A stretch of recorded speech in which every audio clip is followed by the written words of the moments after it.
Comic book collectors, do you want to protect what you collect? Do you hate when your comic books slide around in your short box, or you need to turn them sideways just so they don't bend or fall over? Well, look no further than Sidekick Supplies. Their product fits firmly inside your comic box, so you don't need to worry. And not only is their product made in the USA, but also ships free directly to your doorstep. Check out our sponsor, Sidekick Supplies, at sidekicksupplies.com and use the code ComicCom15 for 15% off your purchase. Believe me, you'll be ordering more than one. Welcome to the one and only Comic-Con Podcast, your podcast for comic book news, reviews, and comic community drama, with your hosts, Nemesis Prime and Milton the Manimal. Are you listening? Good afternoon, good evening, good morning, whenever you're listening to this. What's going on, everybody? Welcome back to the Comic-Con Podcast, Season 4, Episode 10, recording this on March the 8th, 2024. It's your boy, Nemesis Prime, and we have our friend. He's back from the East Coast. How was the East Coast, Mr. Zach Kupo? Man, dude, it was hectic. So, been talking about it for since probably July, right? Last year that things with work are changing, and I'll be living outside of DC moving forward. So anyway, we went out there to look for a house or a place to live besides a tent underneath some highway out there. But we went out there, and man, it was rough. It was rough looking, like not a lot of inventory for houses, whether you're buying or renting, and prices are way different than they are out here in Texas. But anyway, long story short, we found a place, an awesome house, beautiful house. It's gonna be great for our family. And yeah, man, just south of DC, about a hour-ish train ride into DC. And so pretty excited, man. Ball's moving. We're rolling out of here from El Paso end of March. I will be on the East Coast beginning of April. First event, King Con, 2 days after I roll into DC. I'm ditching the wife and the baby and going up to a comic event. So just setting the tone, man. Excited. Awesome. That's a great story, Kupo. Yeah. Oh, Kupo. Dude, East Coasters, bro. Here's my goal, man. Look, you East Coasters, you're something else. And tell. You guys need some politeness or like some attitude change, man. Like, I don't know. I'm bringing some Texas etiquette out to the East Coast, and I'm gonna try to change you guys how to be nice to each other, how to like look at someone when you pass them on the sidewalk and like, oh hi, not just look at them like they're scum or something like that. Like, dude, it's rough out there, bro. Well, I said that to you when I went out to Dallas 2 years ago for my job. And I was like, wow, this is just awesome. It's amazing. Everyone's so nice and everything like that. And I think the problem is you go to these places that are big cities, fully populated places. Like, I think if you went to Greenville, North Carolina, or it's the burbs of, the East Coast and like Louisiana or something, I think it's different. I think that's the mentality is it's fast paced, especially the DC area. It's whatever. Baltimore would be the same, New York, New Jersey, Philly, I think that's the problem. I think if you went to like a very small place, you'd find a lot nicer places, because there are places like that. Even in South Jersey, there's very nice places, like small towns that are very nice. PA, there's some nice places that I've been to. So. Yeah, dude, there's just way too many people in DC too. Like, I will probably avoid DC like the plague if at all possible. You're just driving through that, and it's so funny, right? It's like our nation's capital, and you're driving through that, and you would think everything's gonna be like nice and ordered. Dude, driving in DC, it's like it's lawless. Like the way the roads work and like the turn signals. I mean, they just were making up rules as they went. They're like, hey, we need to turn left here. Okay, so we need a custom light that has you turn left 3 times after everyone else goes straight or something. It's like that's right. You don't have like turn signals out there. That's right. Oh, we do. We have a main, like the normal turn signal, the left turn signal. Yeah, it's the only turn signal you need if you have normal roads. But in like DC, there's like U-turn roads, and they're like crisscross roads, and dude, it's wild. Like, it could take you sometimes, just the city itself could take you 45 minutes to get across. Like, oh yeah, I mean, I don't know how people will do it before. I'm really so one of my superpowers is I'm like really good with directions. I've always been really good directions. I don't typically get lost. You can put me in a new city and I'm going to kind of figure it out pretty quickly. I'm definitely going to have it's definitely gonna be tough in DC. And I think about the people who aren't, like my wife, for example, is horrible. She doesn't even know like basically 2 roads from our house pretty much. And I don't know how you figured out before maps, right? Before like the iPhone and stuff. I know you and I used to do the Yahoo Maps, right? Where you print out directions. You Yeah, of course, print them going out. to concerts. Yeah, but dude, I don't know how people figured out DC back then. Like it's wild. Yeah, it's not like a grid like New York. Not at all. It's New like, York is just like numbers up and down, left and right, it's streets, insanity. like, avenues, whatever. But all right, let's get into the show Right. because you're cutting into my Final Fantasy VII Rebirth. Oh, I got some FF7 in my future tonight too. Yeah, you better. Finally. We'll see where you're at once this after the week's over. Now that Yeah. so, let's get into some community stuff. We got a couple questions.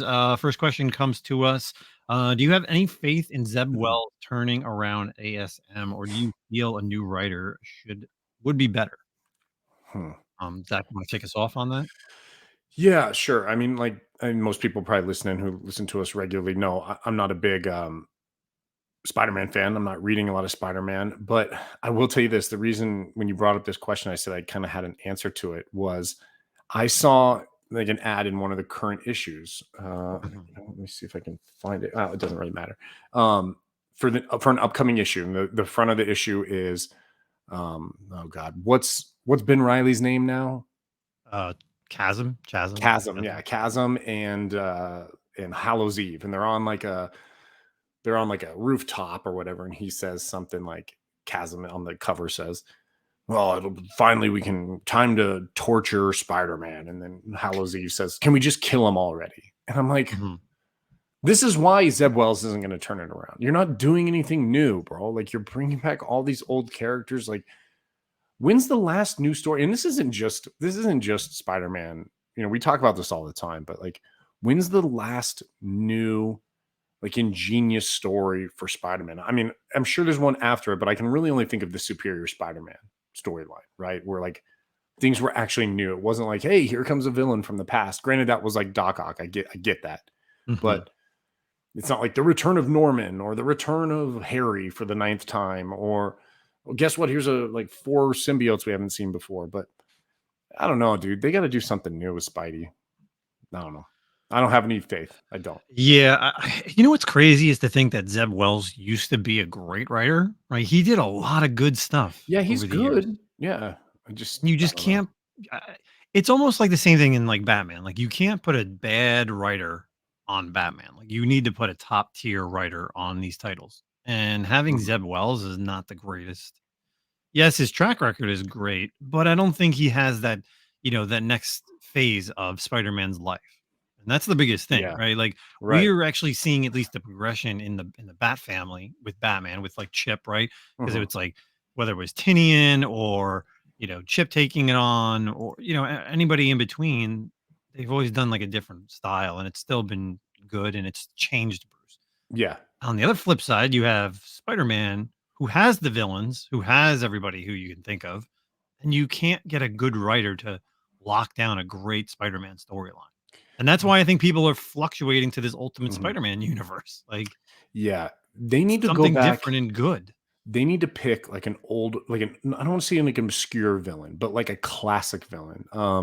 Like well, maybe not Vulture, but like a Vulture, like a Rhino, like a classic guy who hasn't, sort of like what we're seeing with Penguin in the DC universe. Yeah. Pick a classic villain that hasn't got a lot of, and then power him up, or have him come up with a great plan. It doesn't need to be something wild, man. It doesn't need to be, you know, Moreland or whatever, like in the Spider-Verse, and something so wild and shit. Just a really good plan that puts Spider-Man on his heels. That's what we need to do. A villain who's like, you know what, dude, I'm sick of being a B or C villain. Time to up my game and have a badass story. That's what I think. That's what you bring Spider-Man back. Everyone always, like you said, equates Spider-Man and Batman as the 2 heroes with the best rogues gallery, right? So utilize it, get into it, and get rid of some of this. I mean, not get rid of them, but like peel back from the extra characters, the J. Jonahs and the supporting cast in the Spider-Man universe, and go back to basics, man. Just Spidey and a villain and going at it, man. Yeah. That's what I think would be great. That's something I would be interested in picking the book back up for. Well, we'll see what happens, over this year with whatever they're writing, and obviously with tons of story arcs and tie-ins and this and that. Who knows what'll happen? Yeah. So, but yeah. So great question. Next up we have, and this is coming over again from our Instagram. Any new books, and of course we are always talking books. So any new books slipping under the radar y'all would recommend? This is a tough one because we're all, whatever realistically I think Zach and I read, we're always talking about. Yeah, right. What you guys are hearing what we think. Yeah, we should be reading, it's never. We're never like, oh, don't buy this. We're not. We've like, been oh, holding this don't one anybody. secret. We didn't want to tell you about. Yeah, like, and I'll talk about some books later on, but I don't really think there's anything that's slipping under the radar. Maybe even upcoming books. I don't look too far in advance, but there are some things that are coming down the pipeline that I'm interested in. But you'll hear about them once they come out. We'll read them and we'll tell them if they're good. We'll tell them if they're bad, I guess. Yeah, man, I don't know. I mean, outside the stuff that we usually talk about, like I've said, the Massive Verse, Charles Soule's stuff. What is it? There's like the new, I think anything in distillery kind of, right? Like there's a new one called Spectrograph. That one's coming out from James Tinian. And I know everyone's just like, oh, it's James Tinian, it's probably going to be good. But I don't think because it's not an Image or Boom title, people may forget about that, right? So it may come out and it might be under ordered. True. Yeah. Something to check out. I'm trying to get some information on a little bit more in on it and see what happens. The only reason I noticed it was there was this cool Jenny Frison cover. So that's how I came across it. But I think that's coming out at the end of this month. So if you're looking for something different, don't quote me. I don't know the size of it. I don't know it's going to be a comic book size or like that in between or that magazine format. So that's been my problem with distillery is I can't do the magazine format right now. One thing, I guess, and we've talked about it before, but they have a new book coming out. I think after we're recording this, the 7th, which is Thursday, and I believe it's 4 more days for the Rippaverse is coming out with a new book. Yaira, #1 is coming out for like a pre-order, or for I believe in like 3 or 4 days. And I think honestly, that's a good book that's a under the radar kind of universe. Isom, you got Alpha Core now, and you have Yaira. So they have 3 different titles going on right now, all by different writers. Chuck Dixon doing Alpha Core. I mean, Chuck Dixon's not a no-name writer, So, the Rippaverse is pretty good, dude, and it's a great book with a lot of content, and you're actually paying, like, what you're paying for the book, you're getting in terms of content and writing and story, and really enjoying it. So I'm excited. I'll as soon as it pops off, and I've been watching their Instagram and their social media stuff. As soon as it's available, I'll be ordering a Yaira #1 for sure. So yeah, I saw that on on Instagram and posted on YouTube because I follow Eric as well. So yeah. Good questions, everybody. Again, you could always send it to our Gmail account, comicconpodcast@gmail.com, or hit us up directly on Instagram on any 3 of our accounts. Before we get out of the community section, I thought this was a perfect little thing, and I can't take credit, but we're going to just play it real quick. Aaron over at Josh's Comics posted this video today on the 7th, and I think this is a great thing to talk about based on what's been happening over the past few months with comic books. So let's just hear this, and then we'll take Zach and I will take our what we're going to talk about regarding it. So this past week, PSA, the largest card rating company on fucking earth, it's the CGC of trading cards and sports cards, bought SGC, a much smaller rival. They're going to keep the 2 businesses separate. But here is the question for you guys.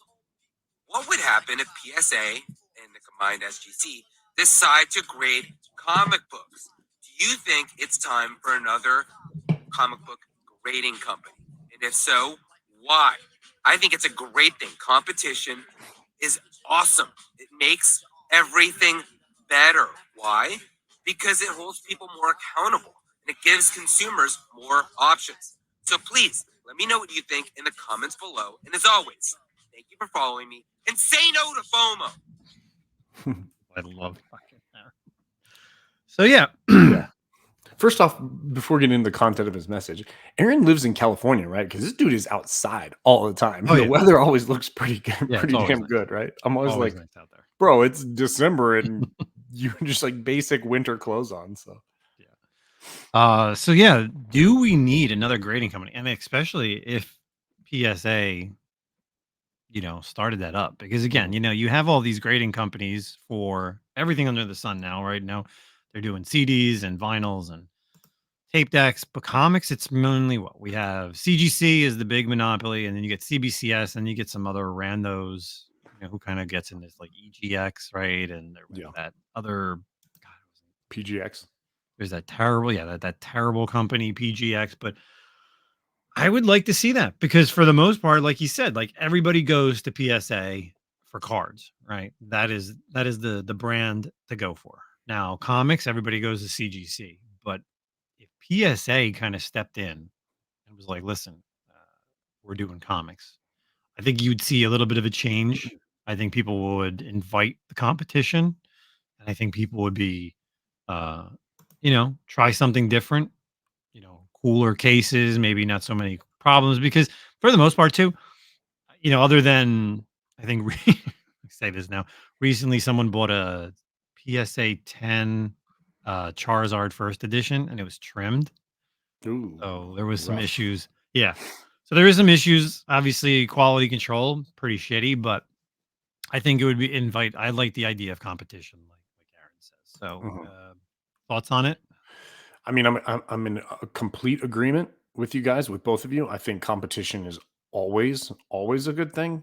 I just don't have faith in the comic book community using a different product. The problem is the same thing it's always been, is I've spoken about this millions and millions of times. I do not think people should price their books differently from CGC with CBCS when you try to sell a book. I think it's absurd. You're paying for a grading company. And that's the problem we have. That's the biggest hurdle, I believe, is not like, hey, let's introduce someone else and try someone else out. The biggest hurdle is the community has accepted that CGC books, for whatever reason, some obscure, makes no sense reason, deserve a higher price tag than other grading companies. And that's where the problem is going to lie. People won't move to this. I mean, CBCS is very good. It's an amazing grading company. Their slabs are beautiful. Their labels are great. There's no reason why people shouldn't be, purchasing from CBCS except for that same reason. So until we can tackle that problem, I don't know, man. I don't think it's going to be very successful. Now, I'm not saying I don't think we shouldn't have it. I 100% agree. We need more competition. You keep people in check, and that's how you make sure quality control stays up, where we all know CGC has a tendency to just do whatever they want because they know that they're kind of the last stop shop. They have basically a monopoly for the most part.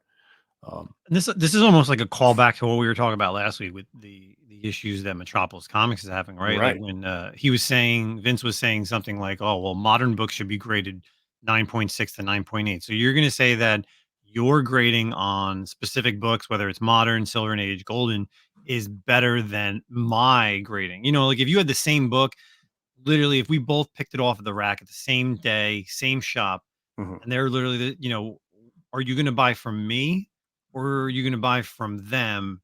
If we have the same price, right? It's like that. It's like a monopoly. Like they're the bigger person than me. I could technically have looked over the comic better. CGC, we've seen a lot of issues with them. So yeah, nobody's going to try to change. Nobody's going to try the little guy or the new guy, right? They're just going to keep going. Right. Same stuff. People have been having all this quality control with CGC, and people still use them. People have all these complaints. I think we're one of the few people who didn't really get down all that BS, right? Like we didn't talk about that. I don't see that's because I don't really mess with that anymore. You used to grade a lot, and I don't think you grade as much I still as you used do, to, right? but we never went down that rabbit hole of like everything that was going on, like all the issues and stuff like that. And I think that was, it is what it is. Like I just sent in 7 books. I'm getting them back like within a week, whatever. They were there for like 2 weeks. They're literally 9.4s to 9.8s. I was hoping for pretty much close to 9.8s on everything. I'm happy, whatever. I'll keep 2 or 3, sell them. I'm still going to use them. Why? Because, it's fast turnaround. Same thing. Like I send my video games to CGC. Why do I send them to there? Because they're a little bit faster. Right. Do I get more money if I went to WADA? Yeah, of course. But I like the turnaround times. I like the cases. Maybe in time I would start sending stuff to WADA as well. But whatever. I'm just people are creatures of habit. That's really Yeah. was realistically what it is. I And you used have to an use account with them, too. CBCS. Yeah. I mean, I used to be a dealer. What was it last year? Maybe 2022. Maybe even 2022. I was a retailer, quote unquote retailer account for CBCS. So I used to get like a nice heavier discount than most people because I was sending in so much, and I stopped because I just wasn't selling the books, and that sucks. Yeah, Because it does suck. I like the discount, but it still didn't make up for selling the book for me. I think another benefit to being like a new company as well would be, obviously you have like these retailers and you have the vendors and stuff and the people like Metropolis as well. And I'm not saying this is all across the board. I don't want everyone to take this as like I'm painting everyone as a villain here. But like we saw with the Metropolis situation, some vendors have relationships with these companies, right? Relationships that are not above board and are probably getting, and when I say these companies, I mean CGC, right? So like the company's like, hey, I'm going to send their books. And there's always been these theories that these vendors, these sellers, these companies are getting preferential treatment and grading on their books, right? And so bringing a new person into it, a new grading company, maybe would break that open a little bit more and have a little bit more availability. So you have a new company that's offering discounted prices. Well, now said vendor might be like, hey, maybe I need to take my product over here because I'm going to be, saving some more money. Maybe we kind of just get things not as shady as they are. There's no disadvantages. I think that's the final comment I want to make on this, is that there would be no disadvantages to having another grading company. None. What would be a disadvantage of that? I can't think of one. Yeah. Nothing. So We need it. We definitely need it. I remember when CBCS first came out, and I was quick to try them 100%. I liked them for a while. I used to send all my Silver Age Batman stuff over there. And then, you trickle back and forth between the companies, and it's what you want to do. Some people like the cases better with CBCS. Some people like the cases better with CGC. Less problems. You don't get the, what is it, like the right, bubbles consumer, or, bro. That's capitalism, right? That's awesome. More options, yeah, go with what you like. So exactly. So good question from, I like those videos that Aaron puts out. I always comment on his stuff. So I yeah. think, we may try to start doing that, anything that he kind of posts or something that I see, obviously community stuff. So, community question, go check him out on Instagram over at Josh's Comics and comment what you think as well. Let's kind of get into what we are reading. We have our weekly reads. I know Zach picked up his stuff literally today because he just got back. Yeah. So I'll start us off with some comic books that I read this week. I'm going to start off right with some hot garbage. I got 2 hot garbage books. Ooh. So excited to talk about this. So Sometimes I'm more excited about the hot garbage. I know it's well, I think everybody's excited because then you know what it is. And again, when we say it's hot garbage in my mind. You may have loved it. You may like it. Yeah. Yeah. To each their own. To each their own. But, I think if you think about it down the line, you may think, oh, yeah, right. It was pretty shitty. So TMNT Last Ronin Re-Evolution 1. It is a sequel that nobody asked for. It is Turtles that nobody's going to care about. I just could not get into this. It's the same thing. And I think I said this quite a while ago before this title came out. It's like Batman Dark Knight Returns. Frank Miller did the original. Great 4 issues. It was perfect. Didn't need anything. And then years later, he does the Dark Knight Strikes Back. Then you get the Dark Knight Master Race. And it's just shit. Last Ronin, great series. Took forever to finish. But, you just kept milking it. And I think, people have been saying it. Like IDW has nothing left except for Turtles and Sonic. And I think like this is realistically the start of the Turtles maybe downfall. But again, we talked about Ninja Turtles coming out over the summer, getting a relaunch. I just do not like this new series. It was just unreadable. Again, Turtles that I could not care about. I'd rather see Venus and Jenica. Like those are characters that even though I have not read those series, but I know of them, they're still cooler characters than these 4 new turtles. So, Gotcha. next up, Ultimate X-Men #1. Oh man, okay. I'm gonna join you on this one. Oh my gosh. So, you're going to relaunch the Ultimate Universe. And you started off with Spider-Man. Started off strong. You went to Black Panther because you thought, you know what? We need the Black Panther series. And there's the next opening title, right? And it also, it's a little different. You don't want to Yep. just keep doing the same thing, right? Agreed. Fantastic Four, everything else. Yeah, you get the Black Panther and the Moon Knight stuff. Okay, so, and we both read it. Solid. Yeah, Not solid. better than the first one. But then you get the X-Men, right? And you get your first team. I shouldn't say team, your first team book in this. And you got Peach Momoko writing it, Peach Momoko doing the art. Not where you should be starting your Ultimate X-Men universe. No. Dude, no. And I'm no, and I love Japanese anime, manga, all that stuff. Shit, I love Shogun right now on Hulu. The West is, Far East is some awesome stuff. This is not where you start the X-Men in the Ultimate Universe. And, is it every issue is going to be some new character? Are we going to see, what's going to happen with what the maker did? Or is this really what we're going with? Yeah, dude, this was a big strikeout in my opinion. And I'll be honest, even kind of coming into it, I didn't expect much, but I'm an X-Men guy and I saw Peach Momoko. I've spoke how I don't like Peach Momoko's art, and that's fine. Like, that's just not my thing. But then even her writing, I was not looking forward to this title. And I was not wrong, bro. And there's so many, dude, some of these quote unquote influencers out here, let me just warn you guys, right? I mean, like we said earlier, if you like it, you like it. And there's no judgment. I don't judge you based on what you like. Everyone's got different tastes, okay? But some of these guys out here that you're seeing on Instagram or on YouTube or whatever, who constantly will, and I'm not saying be negative, but have nothing bad to say about any book out there. I mean, what are we really talking about here? Are there no garbage books out there? Are we really saying that everything that's coming out is awesome? This is crazy to me. I've seen people post on this stuff and talking about, Ultimate X-Men, it's so fantastic. What was fantastic about it? Look, Armor is a great character.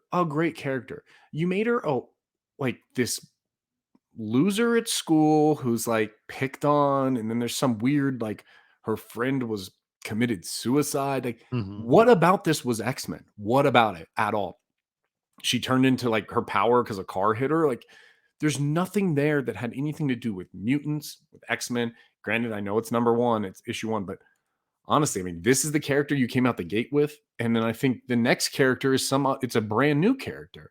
Like Maystorm or I just, dude, I see these people's posts, and I can think of one in particular, and usually I call out names, but I don't know, maybe I'm feeling nice today, but just some dick riders out there who oh, this is amazing, and it's because you don't want to be caught saying something bad because you have all these people who are trying to make a career out of influence. No, they want the clicks because it's not going to get picked up if nobody's going to watch it if you say, "Oh, it's a bad book," right? If they you should. Honestly, if you do a YouTube reel or whatever, I'm hoping this one gets picked up. Dude, I'm more likely to watch someone's thing if they're like, "Dude, this book sucked," and I'll be like, "Whoa, shit!" Well, then I want to check that out. What book sucks because I need to know what not to spend my money on and what to read digitally. Right? That's kind of what I think.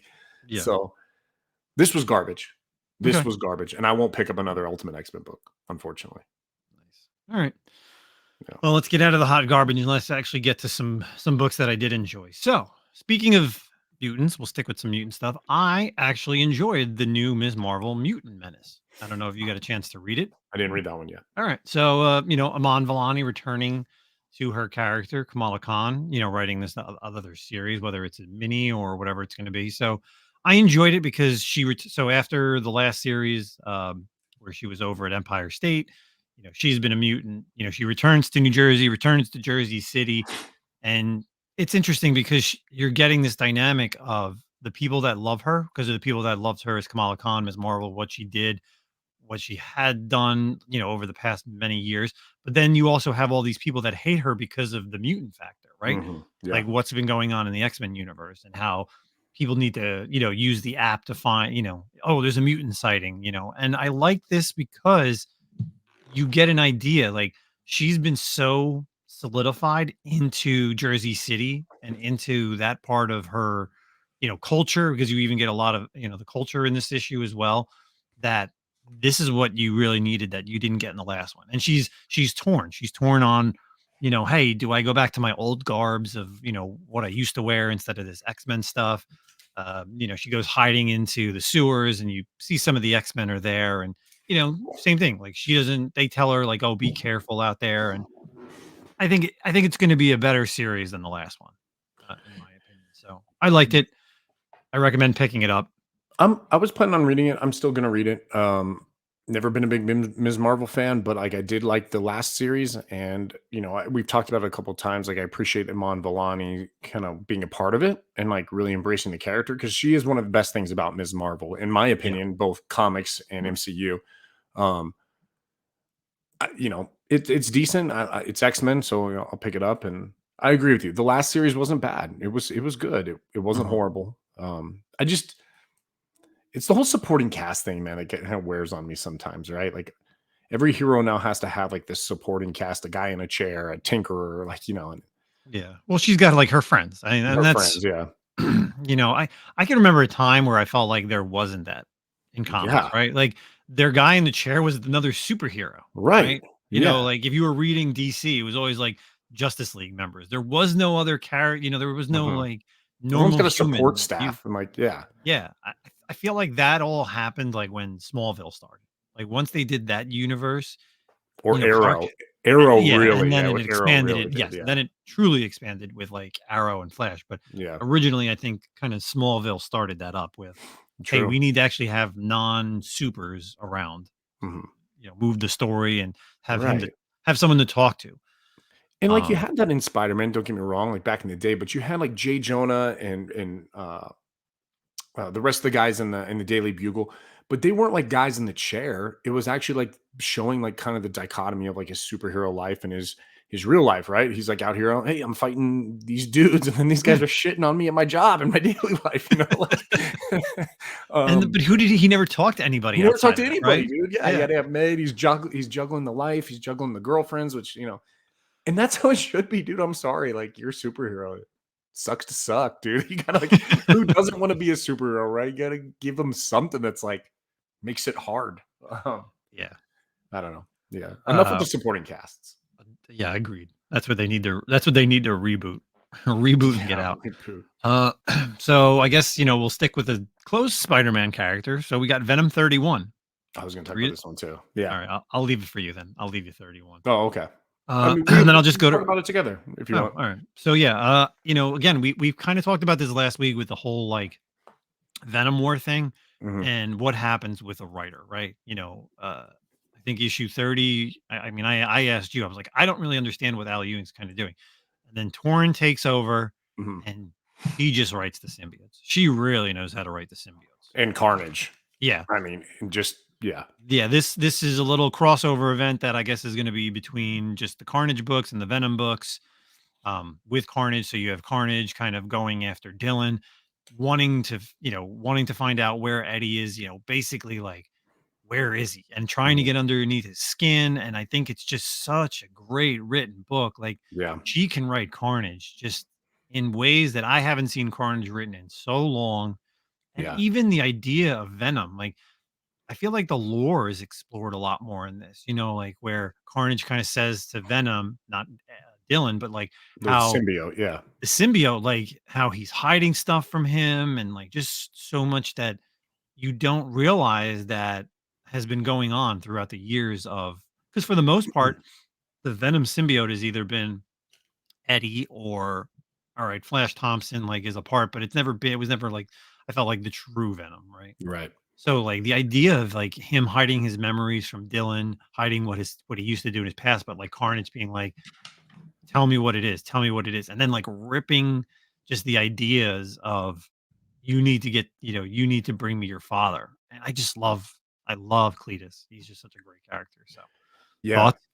Oh, yeah, I thought it was great too. And like you said, Torrin just there's something, not only does she knows how to write Carnage, but it's also like everything in the background, right? Like it's the way characters react to Carnage. It really brings like a fear, and there's really like a sense of dread whenever Carnage is on the scene. And like I felt it too in one of the scenes. I think it's one of the first pages of the book.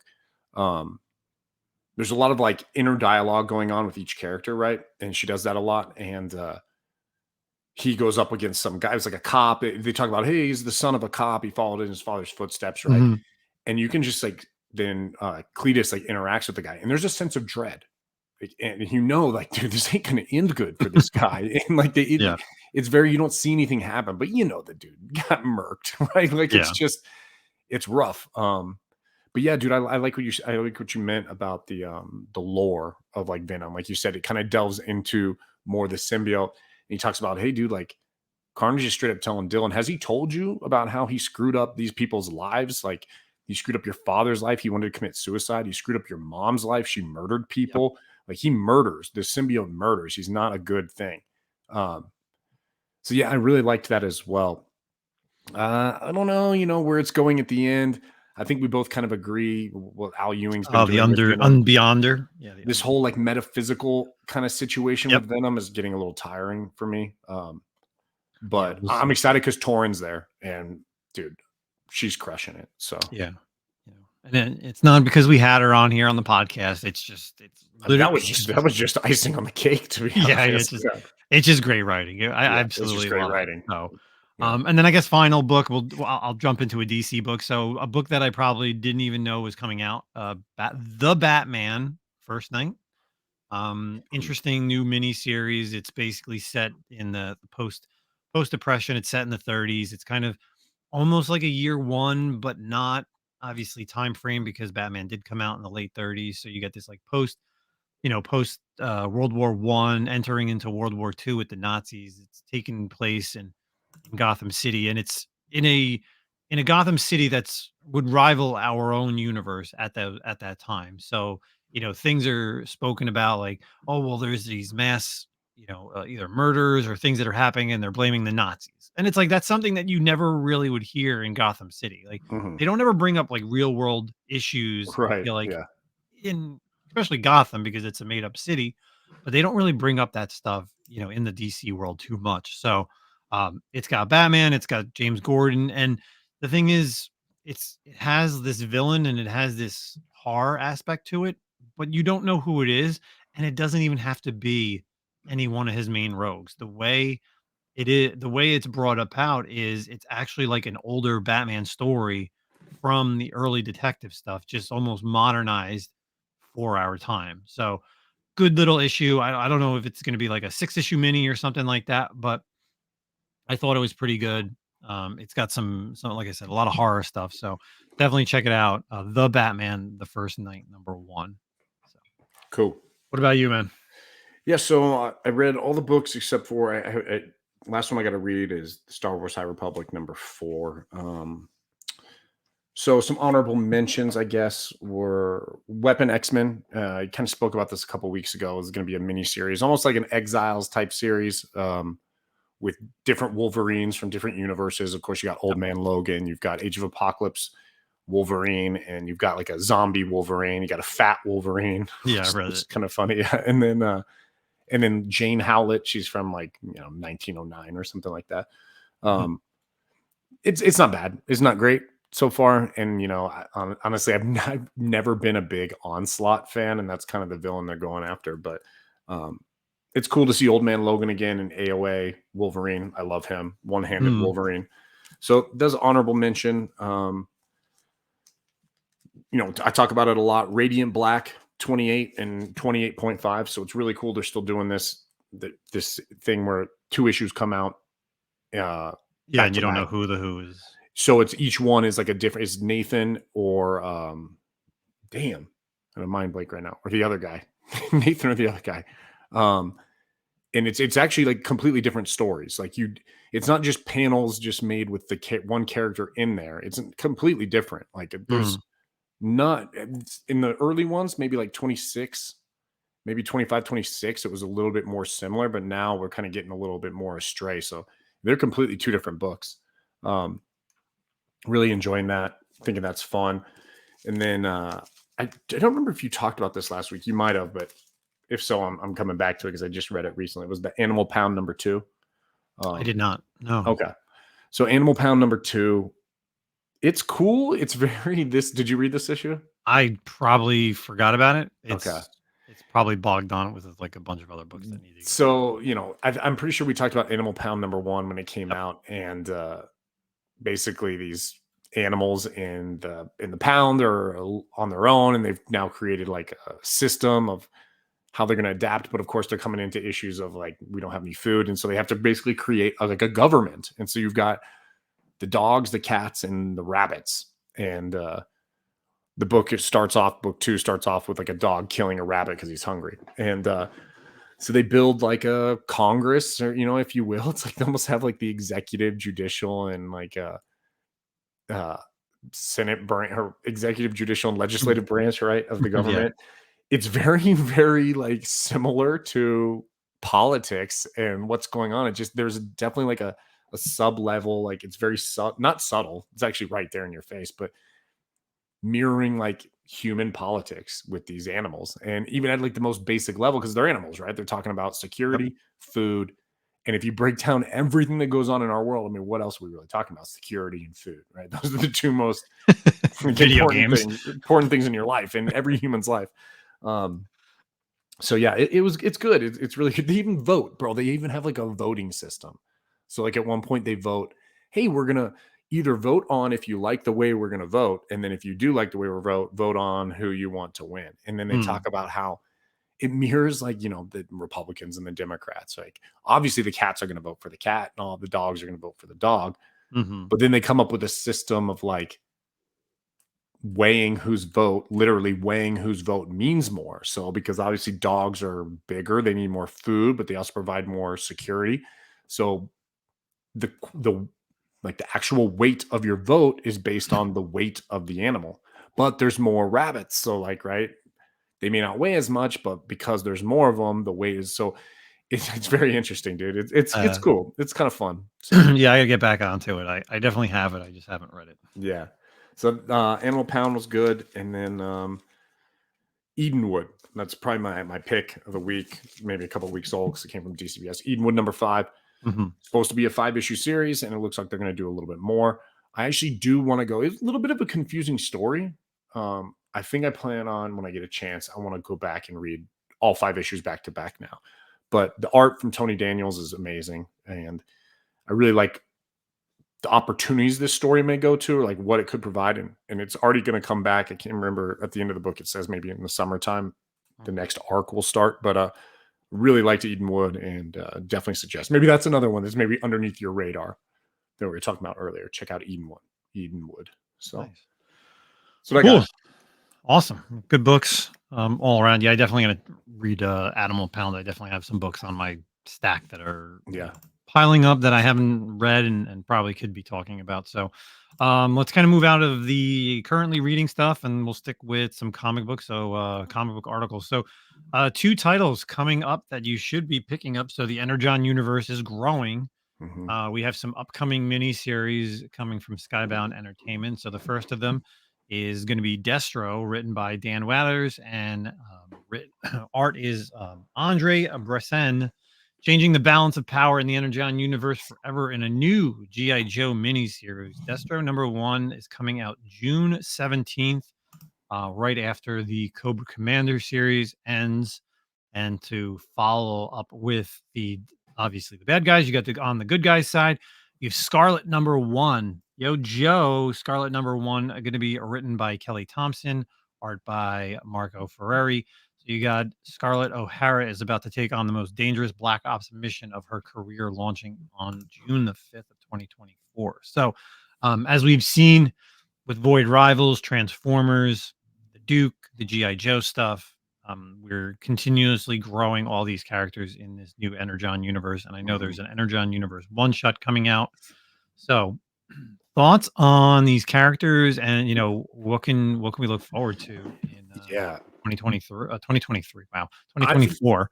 I think this is awesome. I love the way they're doing the Joe aspect of the Energon universe, right? So we have 2 little miniseries already. We got Duke and Cobra Commander. You got a Joe and you got a Cobra, right? Good guy, bad guy. And 5 issues. And in each issue, you're also getting like an introduction. Obviously, dude, you look at G.I. Joe and there's hundreds of characters, and everyone has a favorite and everyone wants their characters to show up. Oh, yeah, of course. And so Duke and Cobra have done a great job of introducing like a few characters here and there, right? And Duke, you got Sergeant Slaughter who showed up, or Roadblock showed up. And the last one we had Cobra, we had the big death for Major Blood, right? Or was that in Duke? That was in Duke. And Duke, yeah. So you're seeing the Dreadnoughts and Cobra. You had obviously all the Cobra Law stuff, but yeah. So you're getting like a sprinkle in of the G.I. Joe universe, right? So now we're moving on from those 2 characters, and now you're getting 2 more, right? You're getting Destro, who we've already seen kind of Destro. It's not his first time we're seeing him. He's kind of been sprinkled around a little bit here in the universe, and you're getting Scarlet. So the really cool thing about Scarlet is we're getting closer to Snake Eyes, right? Because it says to the most dangerous Black Ops mission of her career, infiltrating the mysterious rising power in Japan known as the, I might butcher this, Arashikaji clan.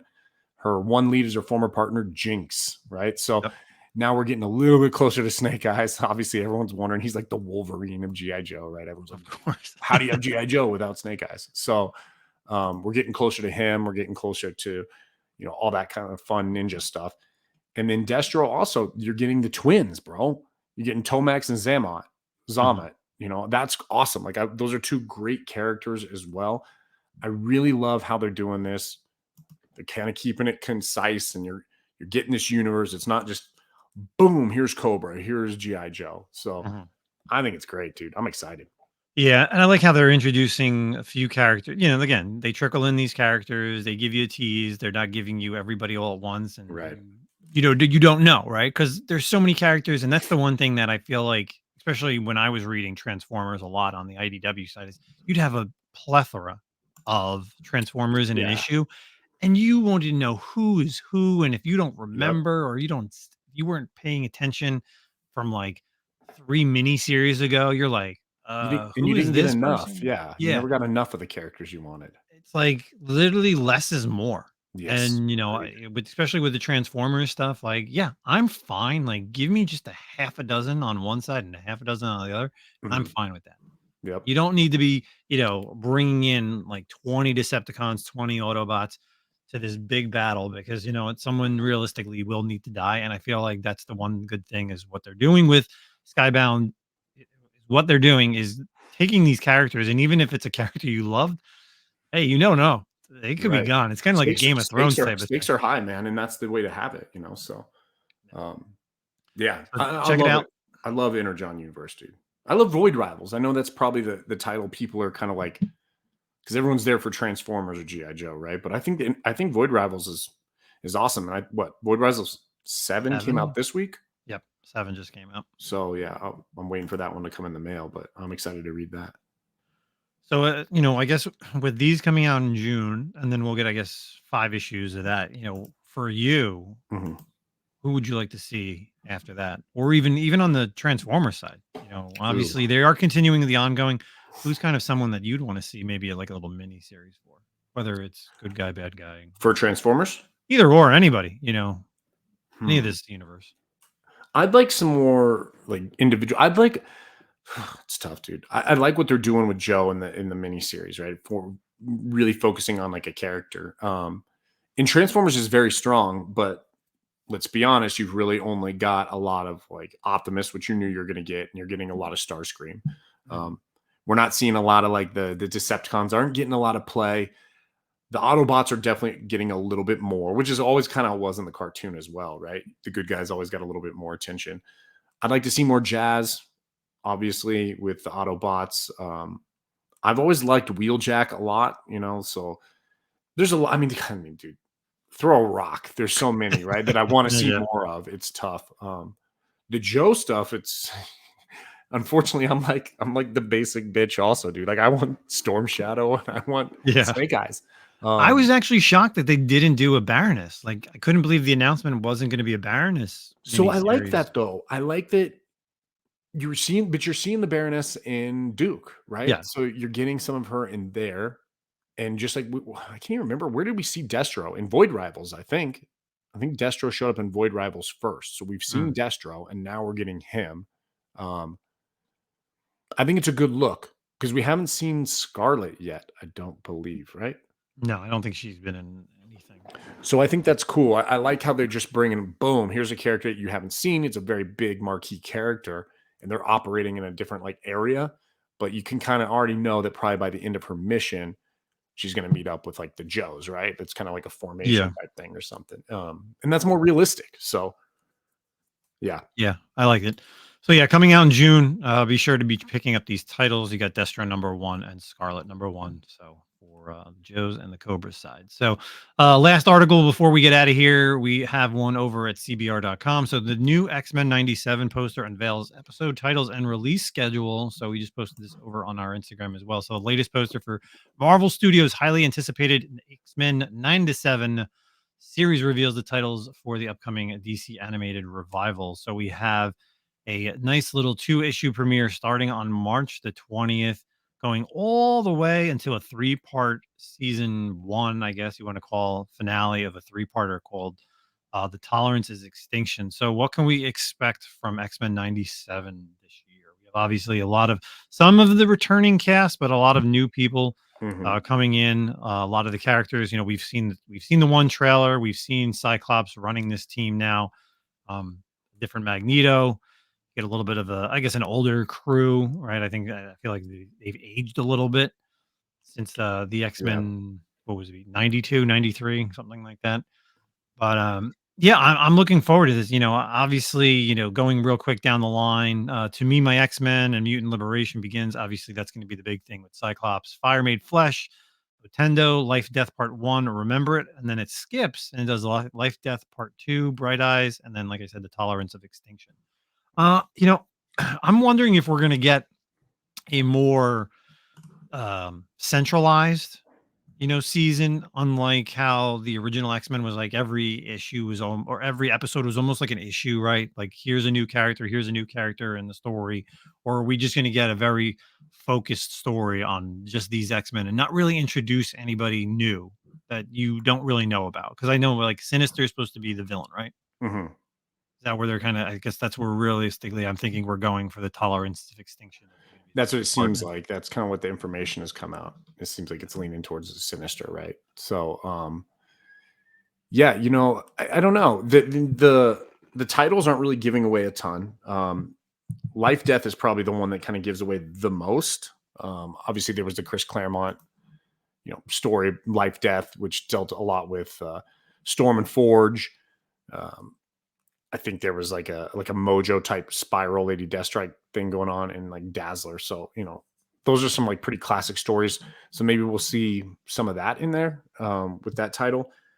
I like that the title names aren't coming or aren't giving things away. Fire Made Flesh, I don't know. Is that a Sunfire story? Are we going to see some character like that possibly show up? I'm looking at this cover too, and I'm going to be honest, I haven't been like following a lot about this because I don't want a lot of spoilers and whatnot, but there's a character in there. Is that Sunspot? Is that supposed to be Sunspot that's in that character? I believe it is. Okay. So that's probably Fire Made Flesh then. So it looks like it definitely could be Sunspot. Just the jacket's not super familiar. But yeah, I mean they mentioned all the characters in there, but he is not one that is listed. So yeah, and I'm looking at the cast for the show, and I see Sunspot. Yep, I see Sinister. And I'm also seeing Forge. So I'm assuming, Forge will be in there in the Life Death stuff. Yeah, I'm looking forward to it. I know there's a lot of like pissing and moaning, I guess, about the Morph character. And honestly, like I thought people were pissing and moaning because of Rogue's ass. Oh yeah, that too. I mean, that's actually probably the thing that's like the most realistic. Like we should be most upset. There's a lot of pissing and moaning. Look, when I say pissing and moaning, if you think a certain way, I'm not trying to offend you, whether it's pro or against Morph. All I'll say is I think I've moved past this issue of like being pissed off about that kind of stuff. Like, I just don't care anymore. It's so tiresome. But if you are gonna have one character, if you are gonna have a character who's like a they them or non-binary, it makes sense that it's a dude who changes into like anyone he can be. Like it also makes sense like with the Mystique story. I think I talked about that during the Mystique drama not too long ago. I mean, it makes sense. I'd be happy that they didn't do it to Wolverine or something like that, right? So I think another character who's in here, they don't really talk about it, and it's not in but Goblin Queen, right? Isn't she supposed to make an appearance? Madeline Pryor? I think I haven't heard that. I thought I saw that because I know they're supposed to be doing X-Men 97 variant covers. Okay. They're almost like action figure, kind of like the John Tyler Christopher action figure covers, but they're all the different X-Men characters. And I know she was on one of them. So I think maybe that's just the anniversary of her. Maybe. And I think you're also going to see the Hellfire Club. Yeah, well, that's you see Hellfire Club for sure. Yeah. Yeah. So I think that's where kind of like they're doing is the Goblin Queen kind of coming out of that. So yeah, I mean, we'll see what happens for X-Men 97. So again, starting, again, this is literally right around the corner, two weeks away, and then ending in May. It's going to be interesting because this is a longer season. I know, it's animated, but 10 episodes longer than anything else that Disney Marvel has put out. So I'm excited for Bishop being like it looks like he's going to be a main character. I love Bishop, bro. Bishop's one of my favorite X-Men. So I really hope he has a strong role and character in there. So get rid of Jubilee, dude. God, please. Well, they kind of keep the same. That's right. I know they have to. More of like a 2000s. Maybe you could like bring in somebody newer, but it's fine. Years after the original one, we're all fine. We all grew up on that Saturday morning cartoon stuff. So wait, what is this? Did they Forge? They gave Forge a real name. His name is. What is his name in the cast? It's Daniel Lone Eagle. Oh, that's not the actor. No, that's his. Claremont's outline for the character debut identifies Forge as Daniel Lone Eagle, although that name has not been used for the character in Marvel canon. Yeah, that name's I've never heard that name before until now. It's always just called Forge. Which would make sense that he has a real name. That his parents didn't just name him Forge, and then he happened to have a power he could forge things. Like, wow, it really worked out well. So, anyway, true. All right, everybody. When does it come out? Sorry, March 20th starts. Okay. Oh, real quick before we get out of here, and not to go too in depth. Have you been watching Bad Batch? Yes, I have. I haven't even started yet. Oh, yeah. How many episodes are there so far? 1, 2, 3, 4. Okay. I think they did the 2-episode premiere, and then it was an episode with, I'll get into that tonight then. Yeah. Catch up on that. And again, if you're not watching Shogun on Hulu, 3 episodes in, and again, and I recommend the same thing. If you're watching it, do not be on your phone. Do not be doing anything else because there's a lot of obviously Japanese language that you got to read. Yeah, you have to read subtitles. And literally, there was times where I had to go back because just not knowing the character's like name, like. I have to like almost write down and IMDb. I'm like, oh, okay, this is the character that they're talking about and like what's happening. So highly recommend Shogun. Speaking of subtitles, I saw some, I don't know. I must have saw it today on Instagram or something.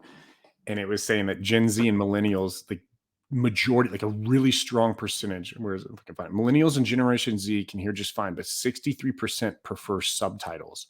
Says a new study, which is funny. Like I go to some of my friends' house and they'll have subtitles on, and I'm like, dude, why do you have subtitles on? This dude's speaking English. Like what's happening here? And like, I find it very distracting. Like I find myself having to read rather than watch if it's English. So I'll be sitting there and I'll be like reading the subtitles, even though I can hear it perfectly well. But yeah, it's kind of funny. Well, what about like video games? Do you leave the subtitles? I don't do subtitles in video games. Well, I mean, they have it. I guess Final Fantasy has it, right? It shows up. Yeah, but I'm sure you could take it off. I'm sure you could. I'd leave those on because I usually click. Oh, okay. You leave it on for the video games, but you don't.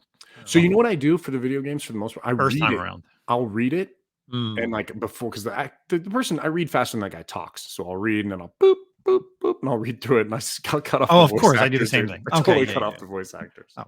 So. Well, I just mean, no, I'm not talking about like when there's like the story, but like when there's like cinematics that have voice when they're talking and things are going on. Would you still have the subtitles on? I probably don't mess with it. I probably just leave it. Right. Yeah. First time around, yeah, I leave them on, but then I turn them off. But yeah, again, Shogun is definitely the show right now to be watching if you want something new to watch. Highly recommend Shogun. So before we get out of here, of course, what we're talking about, we are literally less than 30 days away from King Kong. If you all saw the post on our Instagram page, we got ourselves a cool, fancy banner. Oh yeah, we're the real deal now. Yeah, we're the real deal. You'll be seeing that at a couple cons set up. So we fancy now, boys and girls. Not just a couple trolls anymore. I just want to bring that around. So here's a real quick funny story. So I posted that on Instagram and I posted it on my story. Yeah. My wife goes, "Are you so that thing that's that poster thing?" She's like, "Is that gonna be set up all the time?" And I go, "What?" She's like, that thing that you took a picture of with the cats are by. And I was like, "Oh no, that's only set up for like shows. I don't have that set up like in the basement." Like you're like announcing yourself in the basement. As she like comes down the stairs, like it's just right there. It's like your coat of arms, like yeah. And you have to take a picture because the QR code's on there. So yeah, right. No, I was like, that thing had to get put away immediately. Like the cats, like even people commented, they were like, "Your cats are gonna rip that shit apart." I go, "Yeah, I know. That's why it immediately went back in the bag. Like, put it back. It's in the bag. It's set up. It's ready to go for King Kong." And then again, also terrific con. So nice. Thanks everybody for checking out this episode, season 4, episode 10. And of course, before we get out of here, make sure you check out our friends over at Sidekick Supplies, our sponsor for this week's episode. Enjoy the rest of your night, day, weekend. Peace out, everybody. Later. Hey, comic book collectors. Do you want to protect what you collect? Do you hate when your comic books slide around in your short box, or you need to turn them sideways just so they don't bend or fall over? Well, look no further than Sidekick Supplies. Their product fits firmly inside your comic box, so you don't need to worry. And not only is their product made in the USA, but also ships free directly to your doorstep. Check out our sponsor, Sidekick Supplies, at sidekicksupplies.com and use the code ComicCom15 for 15% off your purchase. Believe me, you'll be ordering more than one.